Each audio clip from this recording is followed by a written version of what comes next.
Hey, what's up, everyone? This is Ryan Cassata, and I'm here with Mac. Hey. And he's in town visiting. It's been super cool. And we are going to talk about singing and testosterone. It's a topic that comes up on my channel quite frequently. As most of you all know, I'm not on T, and I'm a singer, and my singing voice is a big reason as to why I'm not on T. I wanted to bring in Mac to get a perspective that I don't have. Okay, so how long have you been on T? I went on testosterone in February of 2017, so it's been about 15 months. I started professionally singing when I was 15. I would, go out to bars and play 3 or 4 nights a week. Wow. For years and years and years. And so that was one of the big same fears that I had was Oh, oh my really? God, I don't want to go on testosterone because I'll lose my singing voice. Was there a time, when you first got on T, was there a time where it was hard to sing, or you had to kind of stop what you're doing for a while, or how did that work? Yeah, so I actually went on a half dose of testosterone at first because I told the doctor, I'm I'm really afraid of losing my singing voice. Is there anything I can do? Because if you're on the full dose, you get that straight up drop. And so I went on a half dose to kind of maybe... Oh, and it slowed it down a little.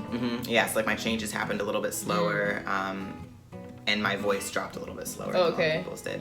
But so for the first couple months, it was normal. It didn't drop. It was fine. But about 5 or 6 months, my range started decreasing. So I could hit maybe a little bit lower notes, but my top range was decreasing, so I could only hit a couple, and it was kind of cracking and raspy, and so I was afraid oh God, this is the beginning of the end. And you stopped playing out. Yeah, well, so I stopped playing out right kind of when I was transitioning, just because I was self-conscious of the way people were seeing me when I had a feminine voice, but also me saying, because when I was playing live before, I was oh, this is me, dead name, girl, long hair, and then when I started transitioning, it was just weird because I had the high voice. And, Oh, okay. Yeah, and so I haven't played out live since Oh, for wow. years. And do you think you will do it again, play again? Yeah, I think so. As my voice has started to settle more, now being 15 months on testosterone, for the past maybe since 10 months, it's been pretty settled. And so I kind of want to start recording and playing. Do you think this is where your voice is going to stay? I think so. I think so. I mean, from what most people I've learned on YouTube and the internet is once you get to about a year, it doesn't really drop that much. Okay, yeah. And it's pretty settled for me. Yeah. So a lot of people, I mean, if you're really going out there and you have a career in the music world, it's pretty hard to just stop what you're doing for months to relearn how to sing and to change, right? Exactly. It takes some time away from what you're doing. So it's not that's what I mean. People are oh, Ryan, you could go on T and you'll be able to sing. It's yeah, I will, but I'm gonna lose a ton of time, and I have momentum. Basically a year until it gets back to normal. And I mean, you kind of have to relearn pitches and stuff too, because you're not used to not being able to hit your high falsetto notes. You're why can't I do this? And you take lessons throughout, or?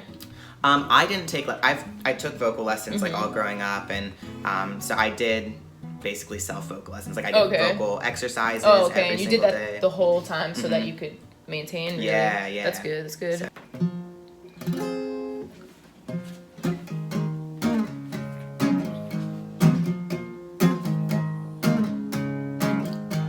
I heard you sold the Amazon to show the country that you're from is where the world's supposed to be, for find something all people need. I'm faithless now, though we win every time, and I don't know how, 'cause I haven't bought you and I haven't sold me, but the people are dying to get on TV. I heard he lives down the river somewhere with 6 cars and a grizzly bear. He's got eyes, but he can't see that he talks like an angel, but he looks like me. Then there's more words. Nice. So, Sweet. Sounds good. yeah, so I like your voice. Thanks. But what it is it's just it's a lot more raspy, my voice, I feel like. But it sounds essentially the same, just lower and raspier. Jeffrey. Star of the show right here. Yeah, he loved being in it. That was the main reason I think I wasn't going to go on testosterone, is just because I was really, really scared. And I've heard mostly good things from people that have gone on testosterone. And so for me, it was I need to go on testosterone or else, you know, I can't keep going on. But so I would say that if you want to go on a half dose, I have had a friend that went on a half dose as well, and I mean, that seemed to work for me. So if you want to talk to your doctor about just starting out slow, I think that might be healthier for your vocal cords rather than like just punching right in at a full dose. But what do I know? That's what I did. Word. Well, thank you for sharing, and check out the channel we're doing on his channel. I mean the channel. The channel. Check out the video we're doing on his channel, and we'll see y'all later. Peace.